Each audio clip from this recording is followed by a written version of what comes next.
사람이 살아가는 데 있어서 시련이 없는 사람이 아무도 없습니다. 우리 성도님들도 마찬가지로 성도들을 시련이 올 때가 있다는 것입니다. 오늘 말씀을 요약해서 한 세 가지로 이야기해 보고자 합니다.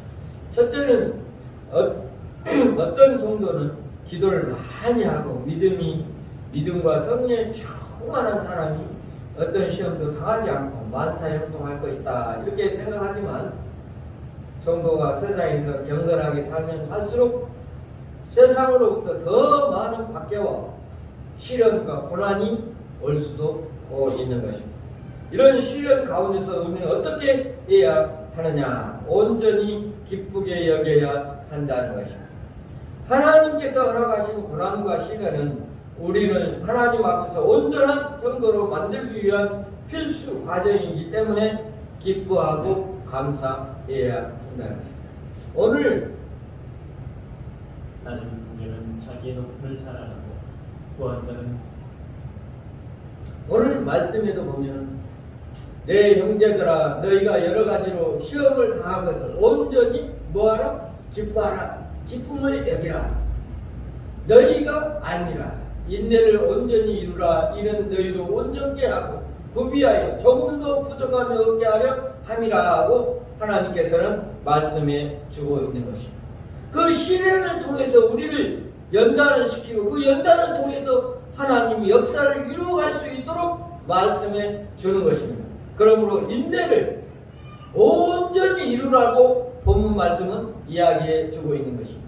이는 너희를 온전케 하고 구비하여 조금도 부족함이 없게 하려 함이라고 하였습니다. 우리를 온전한 성도로서 삶아 주시기 위한 하나님의 말씀인 것입니다. 하나님은 온전한 성도를 만들기 위해서 안난과 인내와 연단을 소방 가운데 두신다고 이야기했습니다. 로마서 5장 3절부터 5절 말씀을 한번 성경을 한번 찾아봐서 읽어주시기 바랍니다.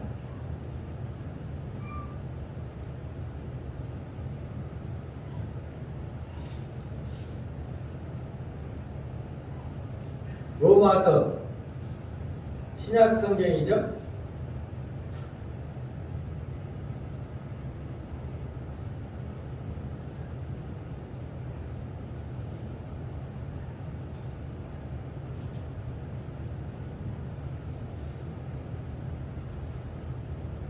로마서 5장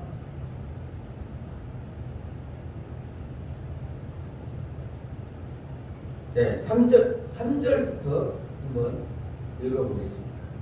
다만 이뿐 아니라 우리가 혼란 중에도 즐거워하니 이는 혼란은 인내는 연단은 소망을 이룬 줄 알미로다. 소망이 우리를 부끄럽게 하지 아니하면 우리에게 주신 성령으로 말미암아 하나님의 사랑이 우리 마음에 부음받으리. 우리가 지견할 때에 기약되리. 로마서는 바울 사도가 기록한 책인데, 우리의 환난 중에서 즐거워하는 이런 환난은 인내는 연단은 소망을 이루는 줄 아니라, 소망이 우리 안에 부끄럽게 하지 아니하면 우리에게 주신 성령으로 말미암아 하나님의 사랑이 우리 마음에 부른 바 됨이라고 바울 사도는 이야기해 주고 있는 것입니다.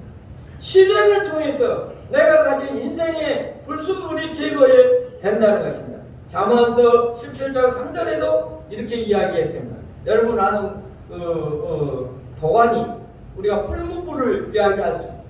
어느 풀무불에 대해서 금을 연단하기 위해서 풀무불을 통해서 좋은 금을 우리가 생산합니다. 여호와는 마음을 연단한다고 이야기했습니다. 우리의 마음을 연단시켜서 하나님 앞에 온전히 가기를 원하는 마음으로 하나님께서는 우리의 마음을 연단시켜 주신다는 것입니다. 유기를 기회로 만들라는 말처럼 환난과 고난 속에서 축복의 기도로 우리는 삼아야 되는 것입니다. 현재 내 앞에 있는 여러 가지 시련과 고난이 끝나면 영광스러운 축복이 다가온다는 것을 우리는 알아야 될 것입니다. 둘째로 하나님은 지혜를 구해야 되는 것입니다. 오늘 말씀에도 보니까 지혜에 대해서 하나님은 이야기해 주고 있습니다.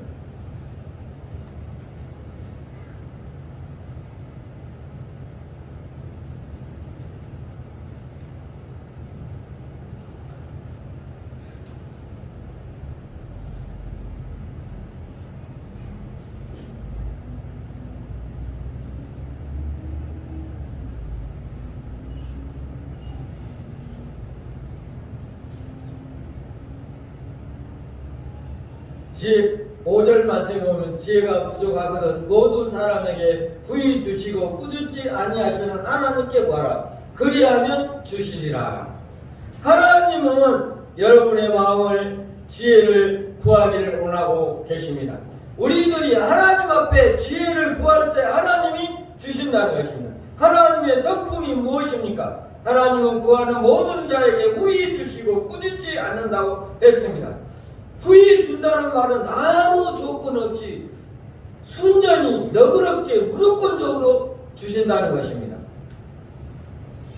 책망을 하지 않는다는 것입니다. 하나님은 자신의 부족함을 인식하고 시험을 이기기 위하여 지혜를 구하는 자에게 대해서는 절대적으로 책망하지 않는다는 것입니다. 그렇다고 자기 정욕을 위해서 구하거나 두 마음을 품고 구하는 자에게는 응답하지 않는다는 것입니다. 우리가 기도해서 받는 지혜는 무엇입니까? 야고보서 3장 17절 말씀에 오직 우애로부터 난 지혜는 첫째는 성결하고 다음에는 화평하고 간영하고 양순하고 긍휼과 선한 열매를 가득하기에 평강과 거짓이 없다는 것입니다. 이런 지혜를 얻을 때 우리는 시험을 이길 능력을 갖출 뿐만 아니라 그 시험을 통해서 많은 유익을 하나님께서 우리들에게 주신다는 것입니다. 세 번째로 두 마음을 꿇지 말라고 말씀해 주고 있습니다. 조금 더 의심하지 말라. 의심하는 자가 마치 바람에 밀려 요동하는 바다 물결 같으니 라고 6절 말씀에 주고 있습니다. 두 마음을 꿇지 말아야 된다는 것입니다. 8절 말씀 보면은 두 마음을 품어 모든 일에 정결함이 없는 자로다. 낮은 형제는 자기의 높음을 자랑하고 부한 자가 자기의 것이라 했습니다. 두 마음을 품는 마음. 구할 때 자세는 무엇입니까? 먼저 6절 말씀에 믿음으로 조금 더 의심하지 말라. 의심하는 자는 마치 바람에 나는 여동 같다 하겠습니다. 바다의 물결 같다고 말씀해 주고 있는 것입니다. 두 마음을 품지 말라. 하나님이 구하는 자는 후히 주시고 꾸짖지 않는다고 믿고 구하는 믿음입니다. 믿음은 구할 때 조금 더 의심하지 말아야 할 것입니다. 그리스도의 믿음 안에서 의심 없이 기도해야 한다는 것입니다. 만약 의심하면 바람에 밀려 요동하는 바다 물결 같다고 본문 말씀에는 이야기해 주고 있는 것입니다. 바다 물결이라고 비유하는 것은 의심의 위험성이 함께 있습니다. 의심과 성격이 액체와 같이 불완전한 성격을 가지고 있음을 보여주고 있습니다. 대표적으로 베드로를 우리가 이야기할 수가 있습니다. 베드로는 바다에 있을 때 예수님이 걸어오신 것을 보고 예수님 누시나이까 하면서 그 예수님이라면 나를 바다 위에 걸어가게 하라 성경에는 나와 있습니다. 그러나 바다 위에 걸어가다가 바다의 그 바람을 보고 물결을 보고 그런 마음이 있을 때 의심이 들어왔을 때 바다에 베드로가 빠지는 일이 성경에는 나옵니다. 그러나 예수님은 그의 손을 붙잡아주고 일으켜주었던 사실을 우리는 성경을 통해서 알 수 있습니다.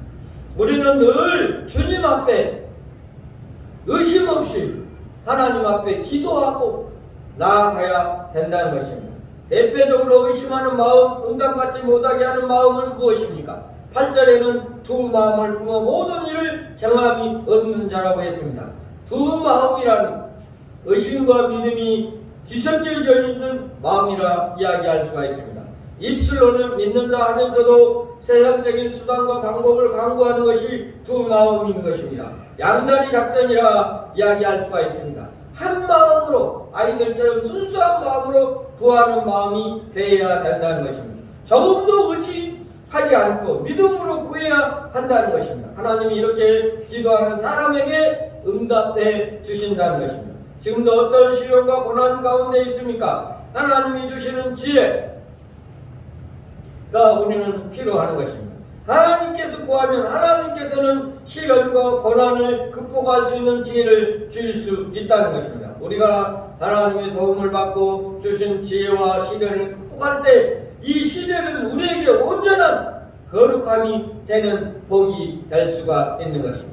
여러분 가운데 시련이 있는 사람이 있습니까? 건강의 시련, 물질의 시련, 또한 사업의 시련, 여러 가지 시련이 닥칠 때 누구에게 구해야 됩니까? 하나님께 구하고 하나님을 의지하는 마음, 그 마음 속에 의심 없이 기도할 때에 하나님은 다 들어주신다는 것입니다. 하나님 없이 하는 성공은 성공이 아닙니다. 육적으로 많은 소리를 잊게 되는 것입니다. 다윗 시편의 119장 92절에는 주의 법이 나의 즐거움이 되지 아니하였다면 내가 내 고난 중에 멸망하였을 것이라고 고백하였습니다. 그 유명한 바울 선생도 하나님의 앞에 시련 고난을 많이 당했습니다. 복음을 전할 때 죽을 뻔한 시련이 얼마나 많이 당했습니까? 또한 자기 민족들에게 시련을 많이 당했습니다. 우리는 여러분 마음속에 시련이 있습니까? 여러분 마음속에 깊은 상처가 있습니까?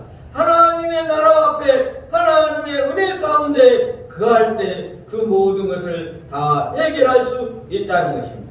신앙이 좋으면 그 사람에게 어떤 시련이 없고 만사형통한다는 생각을 버려야 된다는 것입니다. 그 사람도 마찬가지로 시련이 오고 고난이 오고 고통이 온다는 것입니다. 그 이유를 말해 볼 수 있는 사람은 오직 예수 그리스도의 겟세마네 동산에서 함께 기도하지 못한 제자들에게 깨우친 것처럼 우리도 다 같이 기도의 힘으로 하나님 앞에 나아갈 때 그 시련과 고난이 이길 수 있다는 것입니다. 시련 중에 하나님께 은밀한 중에 나아가서 기도하는 우리 대림 선생님교회 모든 성도들이 되시기를 바랍니다. 두 마음을 품지 않고 두 마음 품은 원인 가운데 있는 우리들이지만 기도로 승리하는 저와 여러분이 되시기를 바랍니다. 그리하여서 시련에 닥쳐올지라도 어려움을 닥쳐올지라도 고난이 닥쳐올지라도 우리는 하나님 앞에 당당히 나아가서 기도하면서 그 시련과 고난과 역경과 모든 것을 축복으로 여기고 감사하며 기뻐하는 그러한 마음이 되시기를 바랍니다. 다같이 기도하겠습니다. 하나님 아버지, 시련이 와도 고난이 와도 역경이 와도 주님 앞에 나와 기도하고 주님 앞에 나와 감사하며 기뻐하며 그 모든 시련과 고난을 이길 수 있는 능력을 허락하여 주시옵소서. 저희들의 힘으로는 도저히 할 수 없지만 성령의 힘으로는 어떠한 시련과 고난과 역경도 이길 수 있다는 것을 우리가 배웠습니다. 하나님 앞에 늘 시련과 고난 속에서도 주님의 능력 가운데 거하는 대림 선생님께 모든 성도들이 되게 하여 주시옵소서. 예수님의 이름으로 기도하옵나이다. 아멘.